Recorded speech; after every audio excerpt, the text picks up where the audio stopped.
Suzuki has joined an elite list of automotive bigwigs like Ratan, Tata and Rahul Bajaj by being honoured with the Padma Bhushan. In an interaction with Ron, RC Bhargava opened up about his stint at the company, his tryst with political vendetta and why Maruti has given him a home no other car maker can. The philosophy which we have is that whatever you do, you can always do it better the next time around. Everything is capable of being improved. And I think that applies to everything I've done in my life.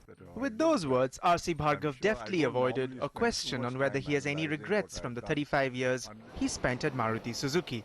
What he did not shy away from, however, was elaborating on how the mid-1990s were the worst phase for both the company and for him personally.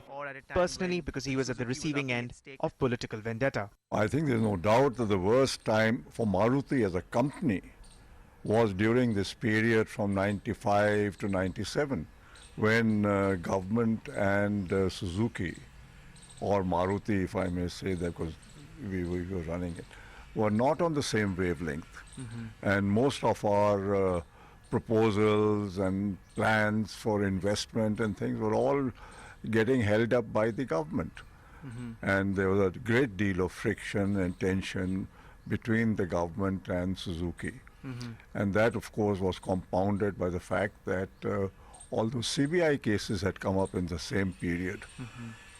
And when you said this was long overdue, it couldn't have come earlier because, you know, those CBI cases finally ended only in 2014. So do you have friends and foes in equal measure, sir, when you look back at your long career, or with time, you know? No, I don't think there were foes, Ananja, actually. But, you know, the system is such. I don't think anybody, at least at the bureaucratic level, was a foe in that sense.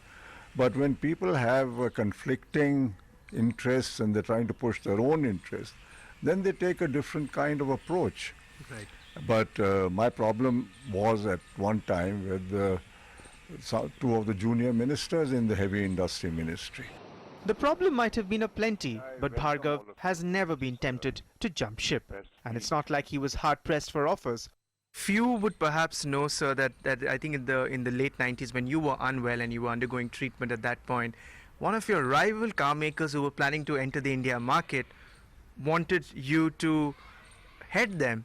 And I think I understand you refused because you thought that it was unethical because you knew everything about Maruti. You know which company I'm talking about, sir. I know who you're talking about. Yeah, but that's true. Yeah. I mean, I was approached. Right. And in fact, I was approached, I had met the chairman of that company in New York also because they approached me when I was in New York.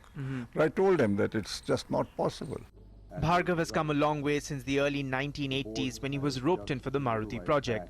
The government gave him an annual sales target of 100,000 cars, when the industry size itself was just 40,000 cars per year.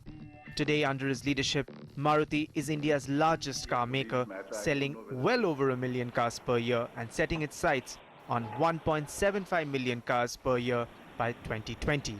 In New Delhi, Ronachai Banerjee. Thank you so much, sir.